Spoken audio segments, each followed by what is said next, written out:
Welcome, everybody. Thank you so much for joining us this morning for our webinar, How Board Tech Fluency Breaks the Nonprofit Financial Stress Cycle.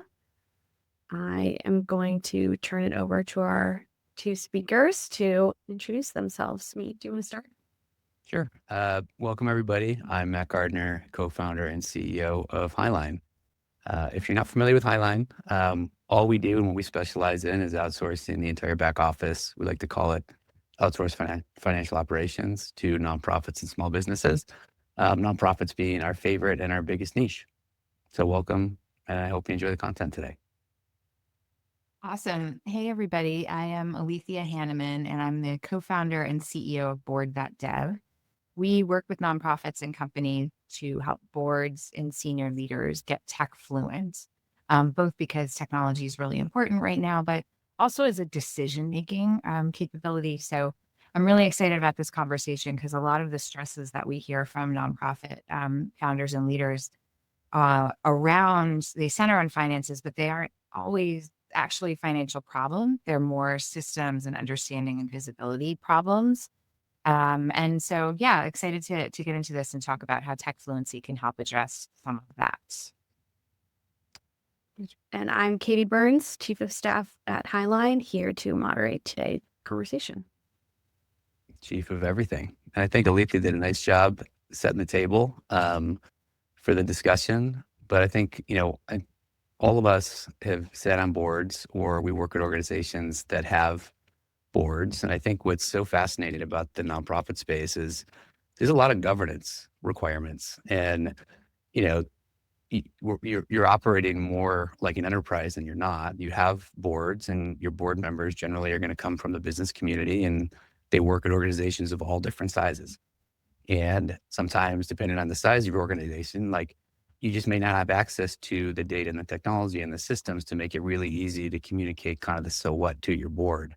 And oftentimes, if you're on a board, you generally are there because you care about the cause, like the purpose of the organization that you're serving, and you want to know how to help. And I think sometimes if you don't have a good way to communicate what's going on financially with your business because of system limitations, I think it can be really difficult to kind of meet a board member where they're at.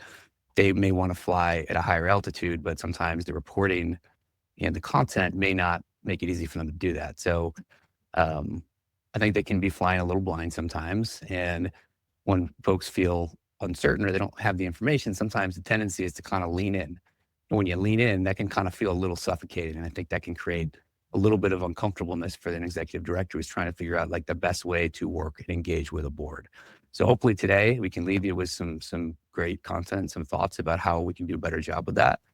So I think we should probably just get into it. Awesome. So I think we're going to start things off this morning with a poll, which you guys should see. And it is what keeps you up before board meetings. So feel free to click your answers in for a second.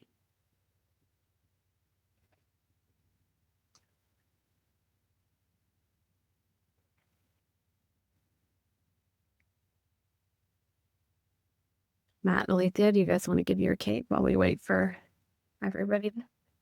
Definitely all of the above. All of the above. And it's usually the last minute dash to try to cover all of the above when you're getting prepared to walk into a meeting. Mm-hmm. Right. And where all of the above sort of starts and stops, like setting the limits around it for what feels most relevant to the board, can be really difficult. I've got a couple of people putting other in the chat. I would love if you guys can jot down what the other is for you. What's keeping you up? 4 E's in a row. What is E? Oh, E's. That is a lot of E's. I know. We might have to change some of the content real time. Address the E's.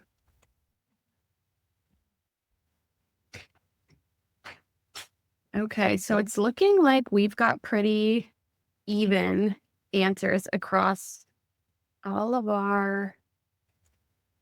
I was just checking to see if anybody put anything. Some board members get into the weeds with questions, more operational rather than oversight. Exactly.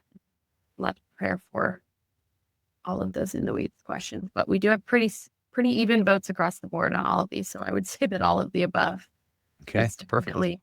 definitely the answer and something that we're going to discuss in today's session.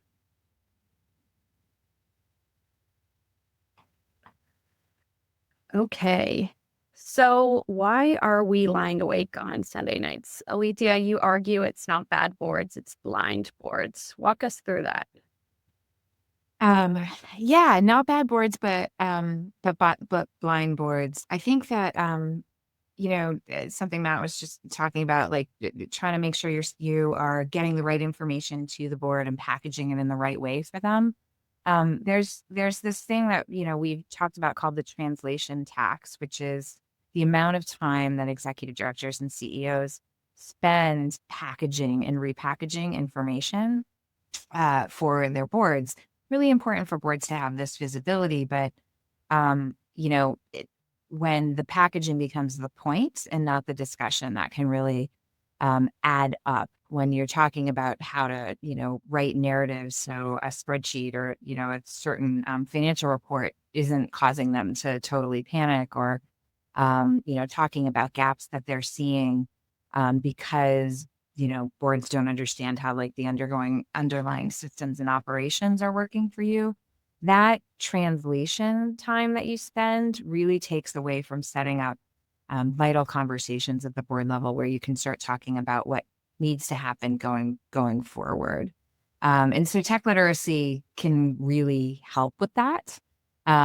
We're finding that board members, who don't know where the numbers came from, for example, like the system that produced it or the inputs, or if board members can't connect tech choices to the financial consequences that they're seeing, they get, obviously really nervous. This is about tech illiteracy and not understanding the technology that underlies their operations.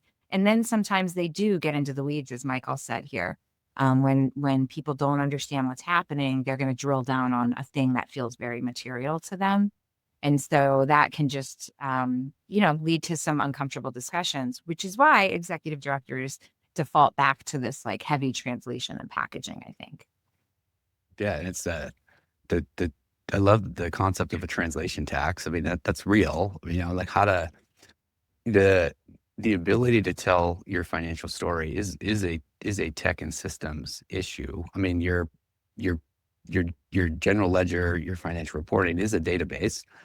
It's an aggregation of all of the things that have entered your financial database in a given period of time. And sometimes the ability to articulate really clearly, like what is happening, what's root cause, what's causing what, comes down to understanding the key systems inside the business and making sure that those are modern and they're all connected and they're clean and they're working.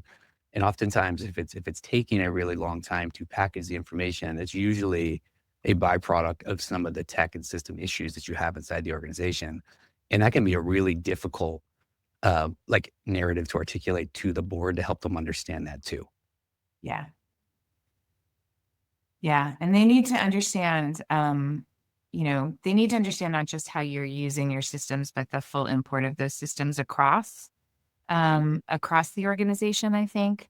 If you think about some of the standard questions that you might hear, thinking about financial implications of technology or, the downstream effects of it, asking, for example, like why a certain department keeps going over budget, that might be a really important topic for them to think about. And if you can't talk about the tools or systems that are shaping what that department is doing, and how they're making decisions, you're not going to be able to have a really productive conversation with the board because they don't understand where those numbers are coming from. Or if, they're asking overall, I mean, tech is a bigger and bigger portion of any organization's budget, even if you're, really just doing email and marketing, for example. So again, being able to understand the full picture of how technology is adding up is going to help folks both simultaneously calm down and then dig in the right places, I think. Yeah, 100% agree. And there's not a ton of key systems inside a nonprofit organization. Like there's enough though that like it does require like some deep thinking to make sure you've got it right. The financial system's kind of like the easiest one. Like everybody either uses QuickBooks or Sage or something, and Right. like that's great. It's going to give you an accounting for it. But there's also operational systems and data that will help tell the story better. And a big one that I think is a pretty massive gap in most organizations is their donor management database and like where their revenue cycle and performance is being tracked, because that's generally like a big part of what boards would like to understand better is how are we doing on fundraising and on the support that we're getting to provide the programs to the communities we serve. And those two things, the operational side and the revenue cycle side, I think where the biggest gaps generally exist today. Yeah. And increasingly, as we are all using more AI tools or more sophisticated tools, that's becoming, I think, more and more of a black box to everyone, even the folks who are using those tools. And again, that really highlights the how critical it is to become at least base level tech fluent. Because if it's a black box, then you're not even understanding, again, where those numbers are coming from, where that donor growth is coming from. If you can't talk about that with a board, then it's difficult to talk about the financial implications or the next steps or the choices you might need to make from here. 100%. And we get like some early feedback from an MPO survey that we're running right now. And we're finding that nearly all nonprofit leaders, 9 out of 10, describe their board as lacking financial confidence in the organization, which is a wild stat. I mean, that's a huge Wow. stressor for the people running these organizations and probably the boards too. And I think a lot of it comes down to the ability to package it in a way that makes it easy to have all the right conversations. Yeah. I'm going to add a parallel stat to that, which is 80% of leaders don't think their boards have the financial or the technical fluency that they need to talk about things. And I think it's important to think about these two stats together. They really resonate. Yeah. So, the doom loop, if you will, is, once confidence is lost or it's never established, that can just be really disruptive to the folks running the organizations and the board, because Yeah. again, the board wants to help. The board is there to govern and to help. If they feel uncertain or if they don't have the information, they're going to lean in harder and closer. And I think that can also distract the organization from like delivering on the mission, because they got a full-time job to do. Like I saw Shauna dropped in the chat, playing CEO, CFO, CEO, et cetera. Like you're wearing all these different hats. So I think that, the doom loop is like distracts you from all the other things, because you're constantly trying to make sure that like your board's got the information that they need. But if you're getting too crowded, because it's hard to communicate that to your board, it just puts a lot of, and then everybody's working nights and weekends trying to run the organization. And that's really, really tough to do. People Yeah. start to burn out and people get frustrated. And that's the doom loop that we kind of want to cut out. Yeah. And this is a very particular moment in the nonprofit sector as well. I mean, it is not at all unusual to be experiencing some real financial stressors right now. 100%. Everyone is, the revenue picture is changing dramatically. So, yeah, interesting. It's an inflection point in the space for certain. So I think it's also like a good time to be thinking about your technology, thinking about your systems, and thinking about like how to engage best with the board to make sure that you're set up for the future to address these problems in a very productive, easy to communicate way. Right. Right. And adjust to the new normal, because, I think those financial pressures are going to maintain, and the need to make good technology decisions and understand what that looks like downstream for you is going to continue to be more and more important. Yep. Okay. Let's talk a little bit about the transparency paradox. Alethea, you make a counterintuitive argument that showing your board everything actually reduces stress. Most executive directors, and I'm sure many on this call, actually think the opposite. Can you explain the difference between those two? Yeah, it is definitely counterintuitive, because again, we've all prepared for those board meetings. We talked about what keeps us up at night. I was thinking about an experience I had when I was COO of a large emergency food organization here in New York, a little bit, earlier in my career. and I was busy preparing for a board meeting. This is timely given our January 27th date, but was busy preparing for a board meeting and, again, packaging, doing that translation piece, like here's what our operations are looking like, here are where our major costs are, and here's what's been changing. All of that information, of course, from like 3 months ago. At the same time that I was trying to help our teams prep for an enormous snowstorm. So this was emergency food. We delivered home delivered food to different places and or to homes all over all 5 boroughs of New York. And the contrast of those two things, me packaging up a bunch of information that was from 3 months ago, but also very safe because we knew what the outcomes were there, was very different from the conversation I wanted to have with the board, which was, what are the investments we need to make in technology or otherwise to make sure that we can adjust to things like a snowstorm or other major disruptions. That contrast was huge. And, that was a conversation that it was more difficult to have because we didn't have the answers yet. We didn't know what choices we would need to make in order to solve that problem, that major disruption problem. But when we were able to have that conversation, the board was, really just so happy to be brought into it at that point. And I think anxiety really drops when people have a little bit more information, and it's contextualized. And that's, what we mean when we're talking about tech fluency. It's not just, knowing how to chat GPT on your own, right? Or, knowing how to set up your Gmail inboxes or whatever it is. It's knowing what technology means for this organization, how it actually runs, and what the implications are. And so I think boards in general, like any of us, like they're not going to panic just because there are problems or challenges. They're gonna get unhappy when they don't know where those problems are coming from. So, learning more about the technology and the operations that are driving what's happening at the organization is going to help them, even if that picture is not, neat and polished and tied up cleanly. Yeah. And I've seen this throughout my career. I started my career as an auditor, right? So I used to sit on the other side. I would go in and I would do a diagnostic of the business, and then I would be in board meetings and I would watch CEOs, executive directors deliver the narrative to the board. And like very early in my career, like I always found it so interesting that you wouldn't just put the fish on the table, right? So like when you don't put the fish on the table and you're not super transparent and you try to massage over maybe some of the more difficult things that you're dealing with, you inherently, even if it's not, because you can't control it, you can't control the world, you can't control what's happening. Like all you can do is control how you adjust to what's happening to you.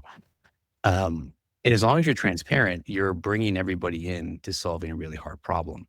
If you're not transparent about it, you're inherently taking responsibility for it yourself, which I actually think is really like the completely wrong way to do it. And I think you're putting too much responsibility on yourself. Like the board is there to help govern, to help thought partner, to help be strategic and help navigate through the most challenging circumstances. So like for me, rule of thumb, it's like transparency is everything. Like that's how you build confidence.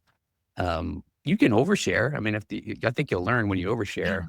You'll either be told if it's a fluent board, like they'll tell you like that's too operational. Like we don't need to talk about that. Like thanks for telling us and let us know if we can help.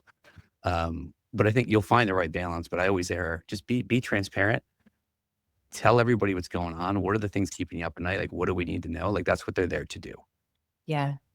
I think that's such an important point to get across that, when you can create that shared responsibility, you can't do that without information. You can't do that without fluency and insight.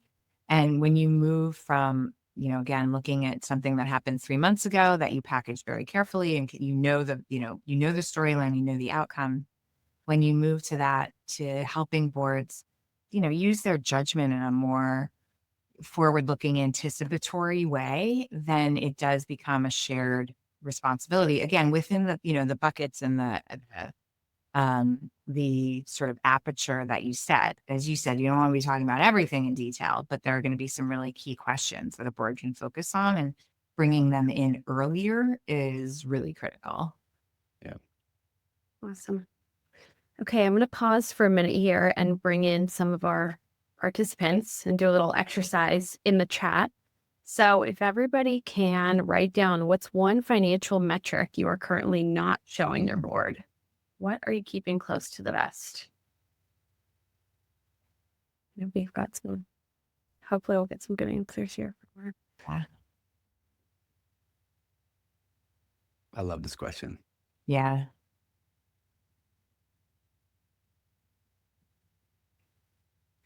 I have one that I think we should be showing the board as nonprofits, but I don't think it's because we don't want to or don't. I think it's more we don't have the information to. Yeah. But I'm going to save that for a minute. Oh, good. That was going to be my question. Or what's one that you want that you can't get to? It's one you wish they paid more attention to. Yeah. Conversion rate of pledges to donations. Brian's on the right track. That's on the same vein of what I was thinking. How much the fish you are not putting on the table costs? Is that a metric? I don't know how to support or pay. The fish cost. Yeah, mine. Yeah, I've just been like chewing on this concept for a while now, and it's mainly, as Hiline matures and we build new muscles in the organization. We're constantly thinking about, how much does it cost us to acquire a new customer, for example. Like when you're building a financial plan, that matters. Like you have targets, you have goals. A nonprofit's no different. You have programming. Generally, what the programming is going to cost you. Usually the gap is understanding how are we going to get it paid for. And sometimes you can find grants and sometimes you can find endowments, and there's different ways to do it. But very often there's a cost to acquire a new donor, bring somebody into your orbit that's going to support what you're doing. And very often, like, that cost is not known or understood or contemplated as part of a financial plan. Like the revenue, you can get lucky and you can find the revenue, you can find the resources, you can find the dollars, but it's a better like you should understand what it costs you to go out and find that source of revenue and source of funding. And you should bake that in your budget. It's basically a marketing budget. Like you got to I think you should understand better, like, how do we do that? How do we go about it? How do we make room for it? And how do we make the right investment to make sure that we're sustainable moving forward? Yeah. And that's like a data systems limitation thing. You want to talk about tech fluency? Like it just comes down to, you got to have good, clean data in your donor management database so that you can understand all the patterns and behaviors of who's giving you money and when, and how many new ones did you add, conversion rates. Like it is basically a go-to-market function for nonprofits. And I think as you move into this new world where, the political environment is changing, how much you can count on some of this historical source of funding, I think there's going to have to be a little bit of a retooling of how we think about raising funds for the organization moving forward. Yeah. And compare that on the opposite end. Yeah, compare that on the opposite end to the unit cost of program delivery, whatever that might be. Yes. It's a good one too. It's another one missing. One thing I'm seeing more and more of is for organizations is something that they are very purposefully not talking about at the board level is R&D costs. And this is coming up a lot more as folks explore AI tools for programs and operations. It just is becoming a bigger piece of the budget, that experimentation. And it's something we were always doing as organizations, right? You have to figure out how to make changes in your program somehow. And yet, again, boards sometimes have been trained to only want to see the end result, the outcome, the successful thing, without seeing all of the churn that went into that. And yet accepting that churn is what is going to make you a successful organization. Just another great one. This is great. So, I can speak to like the finance part of it, just because that's what Hiline does. I think the most important thing is being able to communicate succinct financial information to your board. So like what good doesn't look like is printing out your P&L and your balance sheet from QuickBooks, putting a staple in it and throwing it on the conference room table and distributing it to your board real time in the meeting. Or even if you send it in advance, like that's not it's too much in the weeds. It's too much for the board. I've seen this so often. Like everybody's eyes kind of roll in the back of their heads because they're not accountants. Like they don't necessarily know how to read all of the details of it. But what they do need to understand is like, how are we performing? Like, how is our cash flow? How's our runway? How much are we spending on payroll? Like, how much do these programs cost? Are these programs profitable? Like, are we overspending? There's ways to visualize that with dashboarding. There are tools out there. We have a great partner in Digits that allows us to kind of visualize this way for the board. So it's there. Like, here's the so what. Here's what you need to know. This is the right altitude. It's not the details. It's not in the weeds. We're not going to go line by line through the P&L and go through every specific budget variance that we had this month. That distracts from having like the right conversations with the board. You want to keep it up here, 10,000 feet. And if you need to follow up and go deeper with maybe the treasurer or a board chair, or somebody who wants to go a little bit deeper to understand things, do it offline. But I wouldn't do that in the room when you have, 7, 10, 15 board members around the table, because it gets really noisy and it gets really hard for everybody to know what to focus on. Yeah. And again, I think sometimes when folks don't feel comfortable with the full picture, they will pick that one number to dig into. And I've seen that happen over and over and over again. A long discussion about just like one line item. And we're like, why are we talking about how much the tote bags costs? That's not really the issue. So yeah, I think you said earlier on the so what, I think is really huge for folks, and being able to help them get to the so what. And also I think, and this does get to the tech fluency as well, the so why, like where the so why that leads to the so what. And when board members have that, they're a little bit, they're more able to have the conversations that matter about that, like higher level, impact. One thing that I've seen too is like, I think when you go into a board meeting, like if you're the executive director, I think you have the ability to make an assumption that everybody has read the materials you've sent in advance, right? Don't slide read. Don't feel like you have to go through the entire thing. Like your talk track and your narrative arc should be like the things you want to talk about, and like use the materials to kind of thread that all together. But assume people have done their homework and they've read it, make it clear that like you expect them to do that. And I think that's super healthy. It like keeps you out of the weeds, and it keeps you from flipping through slides and kind of just making the board meeting take longer than it needs to. Yeah, 1,000% to that. And if they don't read everything ahead of time, they will quickly learn.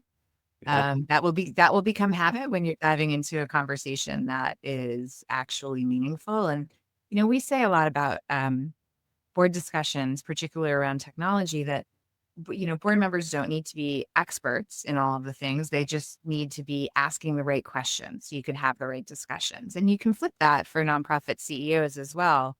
Tee up those discussion questions in a way that assumes, as Matt, as you're saying, that folks are ready to dig in a way that feels material and useful and really moves the organization forward. If you have real questions, bring those real questions, because they can weigh in a way that makes sense.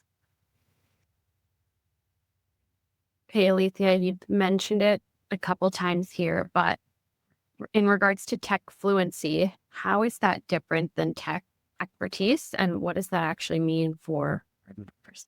Yeah. I mean, I think that, well, to skip to part of what it means is, luckily, it's very different from tech expertise. It's, you don't have to be a technologist in order to be tech fluent on a board. Every board member is kind of, trained. They understand that financial fluency and knowing about legal issues that are relevant to this organization are really important. But from here on out, every board member really needs to understand technology as well. That should just be part of the base level expectations for a board member, because technology is such a huge part of what organizations are doing. It's really a core part of strategy, but also risk and accountability and measurement. A board member really can't go forward without knowing technology to some degree. But as you said, Katie, it's not about knowing a particular tool. It's not about helping you pick systems. It's It's more understanding how the organization's systems relate to what that organization is doing out in the world. And it's contextual. I mean, I think that's important too. There's, I have a funny story that I hope is up for me to tell, that a friend of mine is on the board of has been on the board for a while of a large organization that does work worldwide. It helps in farming communities, and it gets farming equipment and livestock to communities all over the world, where many folks are relying on agriculture and farming for their livelihoods.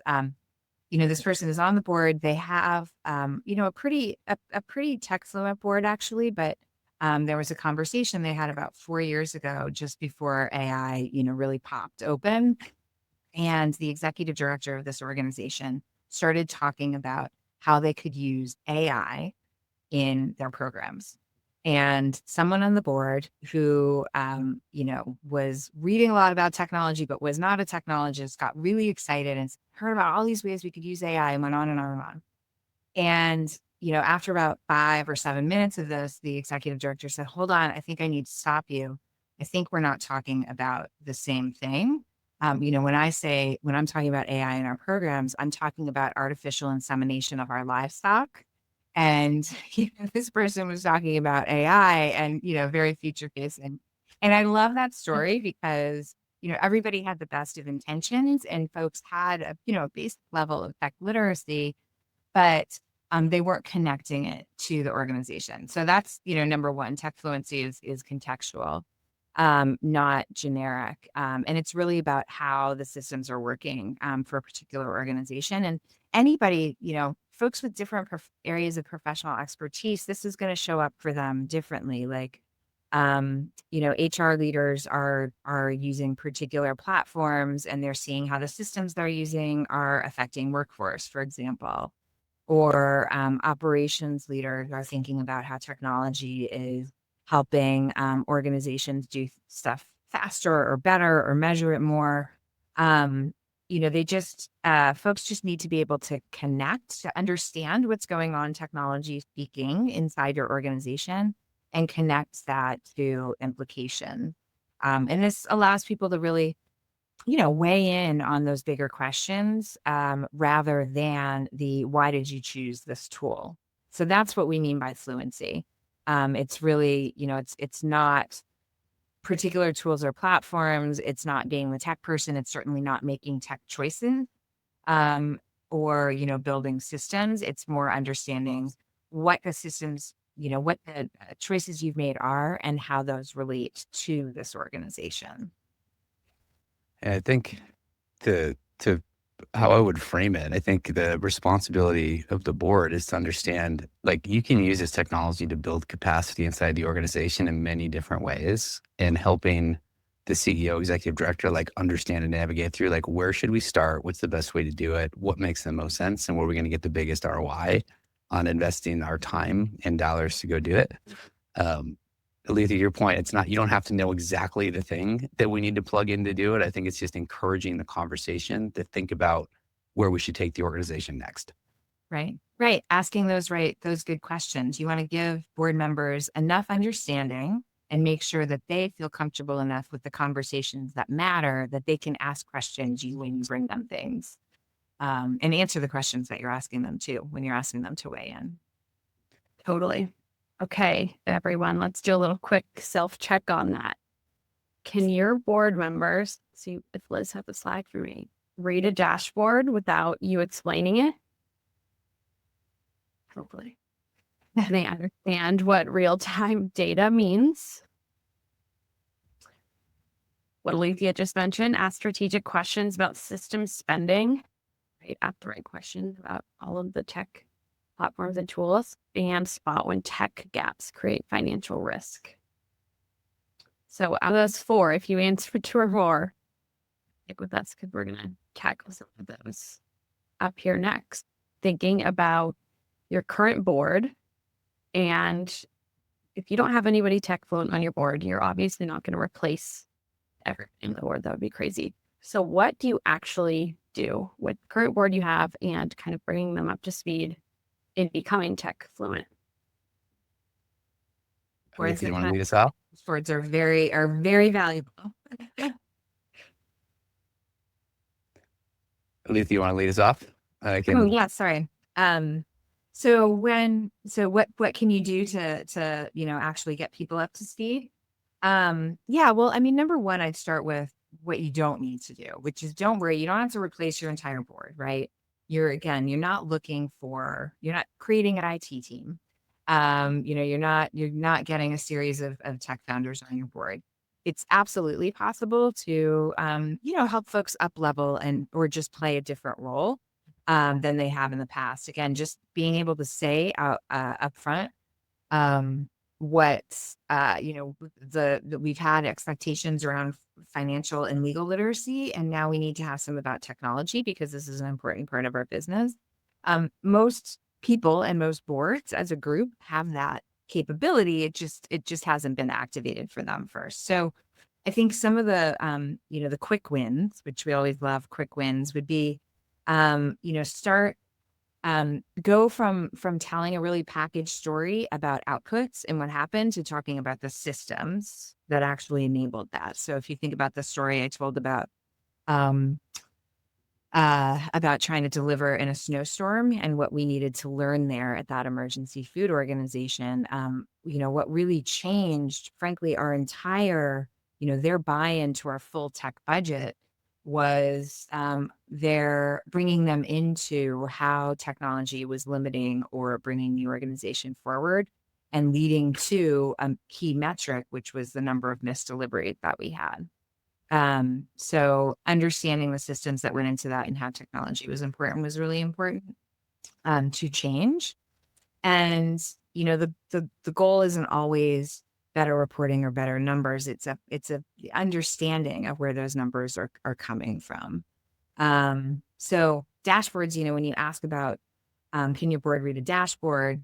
That is a really important question, but they should also be able to explain where those numbers came from, and what the import of them are. So, yeah, in general, most folks can get there. I'd say a couple of the other things that I would call out as really important.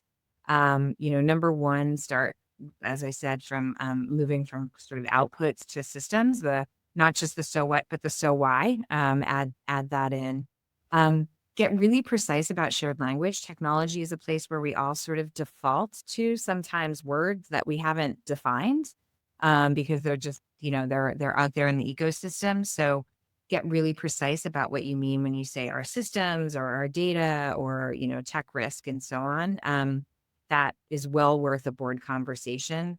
Even if folks say, we all understand what we're talking about. And then I'd say the last thing that can be really helpful for folks, again, this one is less of a quick win, but really worth diving into, is talking about decision-making structures, particularly around technology. What does the board need to weigh in on? Being really specific about their role and what information they need to do so really effectively. It's again, a new world out there. Technology is a bigger piece of the budget for most organizations. And so, maybe you want to involve your board a little bit more upstream than you have. Mm-hmm. Yeah, I think, organizations are ever changing, right? So even if you've got, a board that's got an average tenure of 3 years, 4 years, whatever it is, like it's healthy sometimes to like think about, like, if I was going to, my organization's changed. If I was going to take a new board member through an orientation, like how would I do it to get them to like understand where we are, how this works, what systems we use, and like what reports and dashboards that we anchor towards in our conversations together? You can do that with your board. Like if it's like time to reset and time to make sure that like the things that we're using to talk about the organization, like, is this working for everybody? Yes or no? Yeah. What would everybody like to see instead or be done differently? And even taking them through, like, help them understand how your organization is plumbed. Like, what are the key systems that are driving some of the things that we're talking about? And like, where are there bottlenecks and where maybe could we be doing things differently? Kind of treat it like it's the first day in its orientation. And I think doing that every couple of years when you need to, and I think doing it more frequently is probably going to be more helpful than not, because there's so much technology changing and being deployed out into the ether right now. You don't want to do it all the time. You don't want it to be whiplash, but make sure they understand it. Like, just reset the table with them, make sure they understand it, align on the things that you need to align on. And I think that can be helpful too. Yeah. I love that concept, the reorientation. And it's like something we don't do. We assume that their knowledge, board members' knowledge has grown with the organization, but so difficult to do that. Most of them are only having an every 3 months touch point, Yep. maybe a few times in between. So imagine if, yes, 5 years of that, you're not going to be really in tune with the organization. You'll be super in tune with the mission and the culture and probably the fundraising, but maybe not in tune with, operations and programs and big decisions. Yeah. And the other thing too, like, you talked about, like, you can't go out and get a board full of tech founders, right? Like, that's really tough to do. Like, they're very busy, but everybody's generally serving a community. Most of the nonprofits are very community based. Thinking about the board makeup too, like moving into this new world, like, just there's probably some new profiles that you'll want to think about attracting to the board to help you think about where to go next. So I think, like, under being really clear, like, what are the profiles that we need for the makeup of the board that's going to be the most helpful for the organization in the future? That's also a really healthy exercise to do, to make sure that you don't have redundancy, make sure you've got your boxes checked and there's no big gaps. Yeah. Yeah. I love that. And, even if you're not recruiting necessarily for technology, setting the expectation in the role description that technology is a piece of what you'll be doing on the board is really important too. And that's where you can get maybe those finance, those legal, HR, people leaders who are tech fluent, understand that, knowing systems and maybe even weighing in on the systems that they use in their own domain. Knowing that that's going to be an important piece of the job can just set folks up for an entirely different working relationship. 100%. Sometimes, I've seen board makeups. I've seen 10 people boards with 6 bankers on them. And, like, there's nothing wrong with that, but, like, there's not enough diversity in terms of backgrounds and ways that they can contribute to the organization. So I think that's really important. You gotta be really thoughtful about that. Yeah. And that's maybe a reorientation moment too, actually, to pull that concept here to think about your board makeup is you might have some great tech skills on your board or knowledge or networks on your board already that you don't know about because you never asked them about it, right? We talk to organizations all the time who say, well, I've got someone from Google on my board, but I just don't know how to talk to them about technology. Well, this seems like a solvable problem. So you might be excited when you look at your current board, when you bring up this topic, how much they can bring to conversations about tech and visibility. Yeah, you did. The hard part is getting somebody from Google on the board. Yeah. Engaging with them is the easy part. You just gotta Right. talk, like, start the conversation. Right. Invite them Exactly. in. Okay. Well, I know we have 5 minutes left before we're going to do a little Q&A session here at the end. So let's make this practical. What is one thing someone can do by Friday from each of you? One thing someone could do by Friday, I would say, to get to that, going back to thinking about more transparency, I would pick some indicator or metric that you rely on every meeting and try to maybe give them a snapshot of this like earlier in the cycle than you normally do, so less packaged.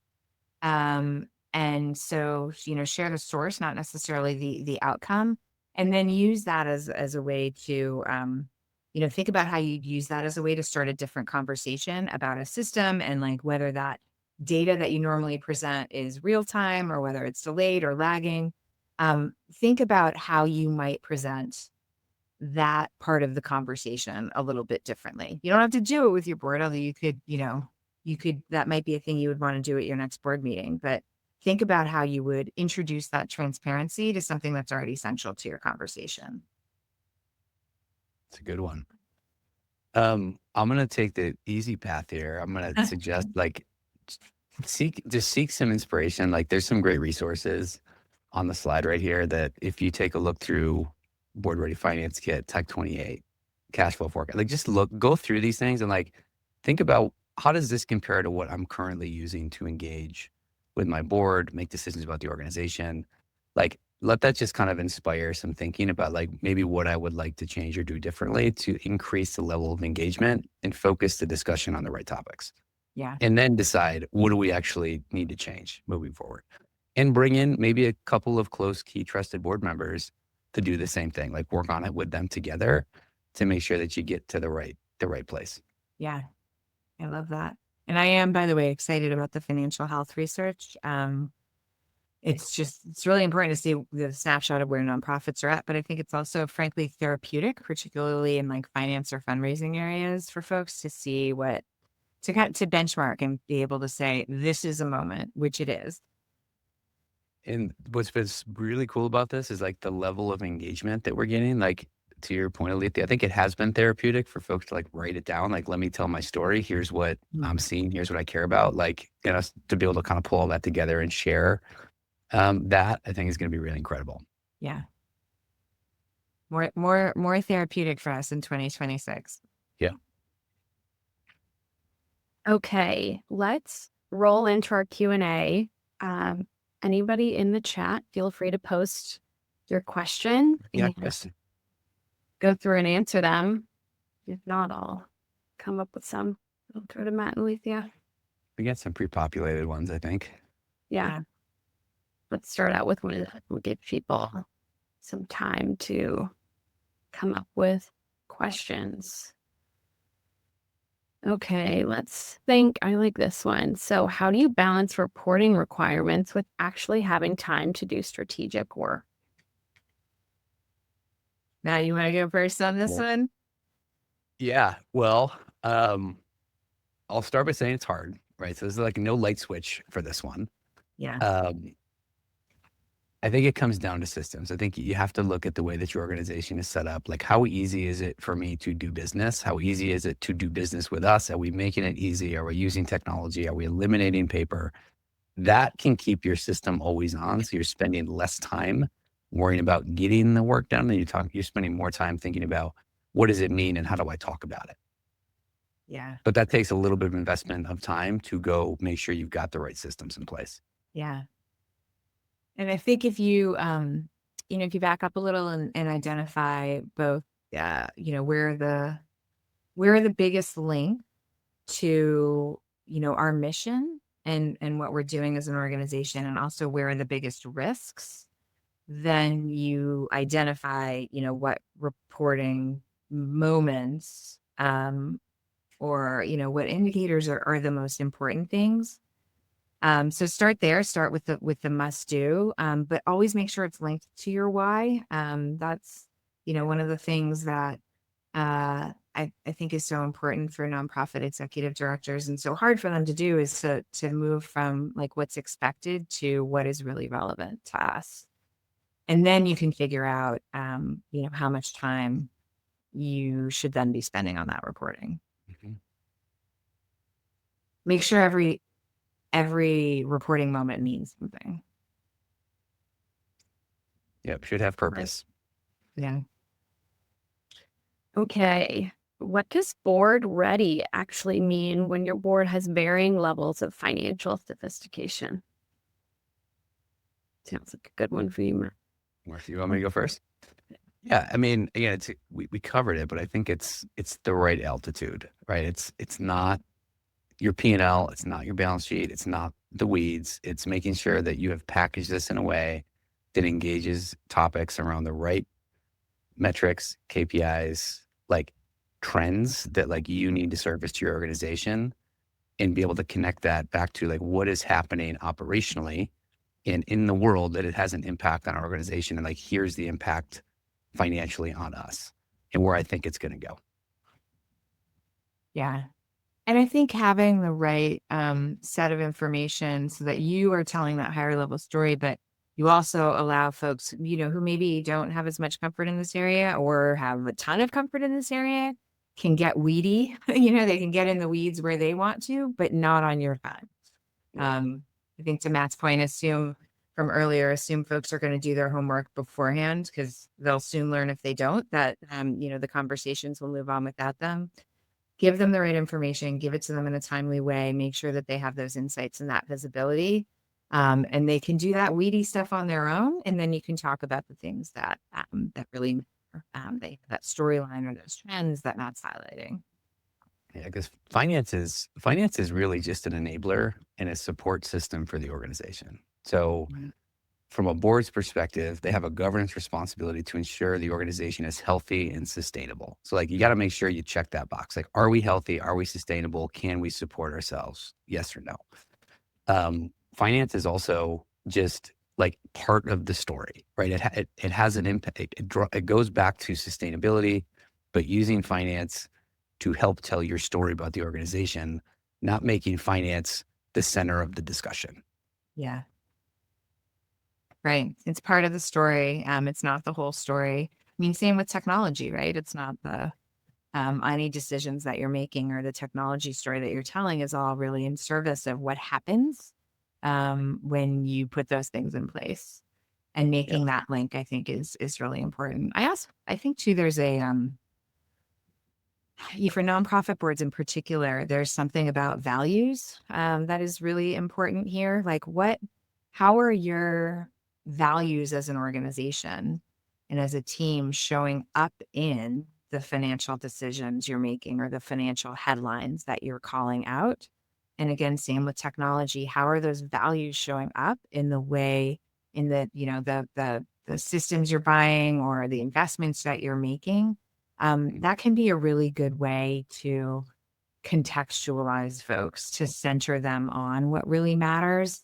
And when someone can explain what a particular number means to your mission, or what a particular systems choice means to your mission, that they are on your board and functioning in the way that you need them to. I think that's really well said, right? So the responsibility of the board is sustainability, but it's also governance over it. Are we spending dollars in support of the mission that we all signed up to go work on together? And using finance to make sure that if we are spending dollars and making investments, like, how does that further the mission?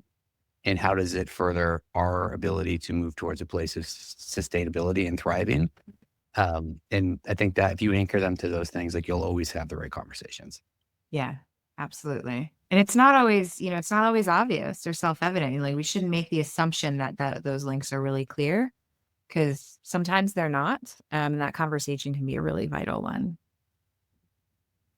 That's a good one. Good preload question. Yeah. Let's talk a little bit about stress, financial stress, which I know is probably a big topic for a lot of people listening here. But for an ED managing cash flow stress with unrestricted funds always tight, where do you start? Well, I mean, there's no worse stress in the world, I don't think, than financial stress. Like, it is really distracting. It's really heavy. It creates crazy meta stress for the folks operating inside the business and for the folks running the business. I'm a big fan of a 13-week cash flow tool, right? Like, it's a little in the weeds, it's a little gritty, but like, it just helps you do enough short-term planning. So you're looking out a quarter ahead. What's coming in, what's going out? Like, are we making good decisions? Are we going to maintain like short to midterm viability? And that's generally like a tried and trusted CFO tool. Like, that's what every CFO that come to an organization, they will use a 13-week cash flow tool to assess that health, that financial health for an organization. That's a good tool for an ED CEO to like have visibility to. So like, because if there is something in there, like a watch out or an area of concern, it gives you a way to surface it to the right people, surface to the boards. Like, you can kind of get out in front of it. It's not a very long window. Like, you should also budget, and you should understand like how a budget annually is going to have an impact on cash flow. It comes back to understanding, we know what it costs to run our programming. How are we going to pay for it? You can get a long-term view, but you do have to have a little bit of a shorter-term view if you do get into tight, like cash cycle crunches, because it allows you to surface things and have the right conversations out ahead so that you can adjust accordingly. I'm going to say check. Check. And section. The layup. Agreed. What? Agree layup format. Okay, maybe Alethea, I'll give you a layup. Maybe a layup. But how do you handle a board that's resistant to change, especially around financial trends? Never a layup here, but it is a great topic. Number one, I'd say this gets back to the transparency, but involving them in the change from the get-go, I think is one way to really get that moving.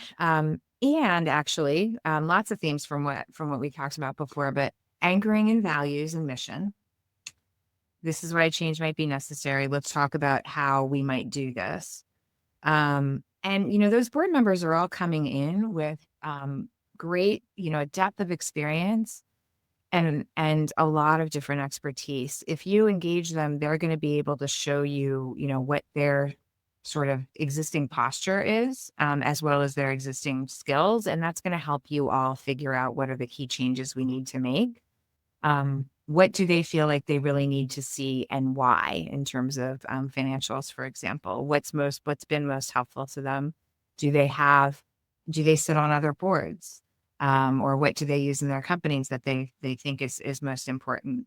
For technology, where are they coming in with kind of values-based judgments about how you are making decisions? Do they think that technology should be a smaller portion of the budget or a larger portion of the budget? Just that and starting with that shared understanding and getting that out on the table is going to be really important.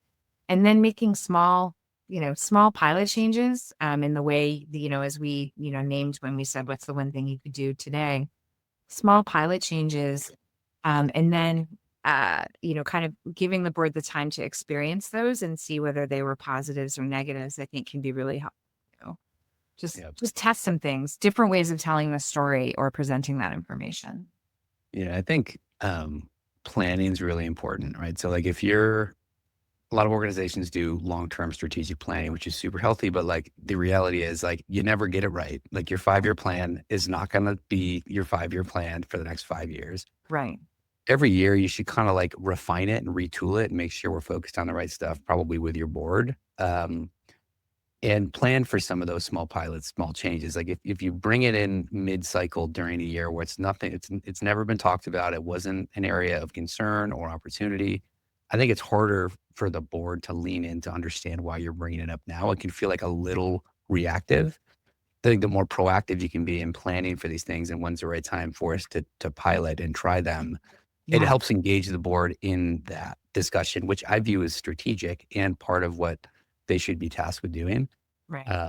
It's not chase shiny things throughout the year. It's like be deliberate about it and understand that it does take headspace and concerted time and energy to do this stuff. I think it will be better received if that becomes like a habitual thing that they know you do as a leader. I love that. Yeah. And build that change muscle before you need it. That's kind of hard planning. Yeah. Yes. Execution is the hard part. Yeah. Yes. Well, I know we are at time.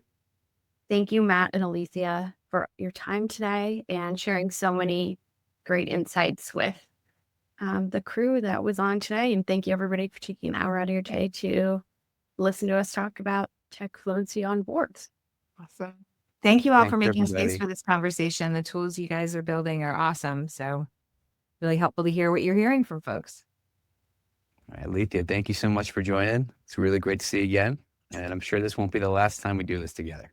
Excellent. More conversations, please. Okay. Thanks, everybody. All right. Have a See good day. everybody.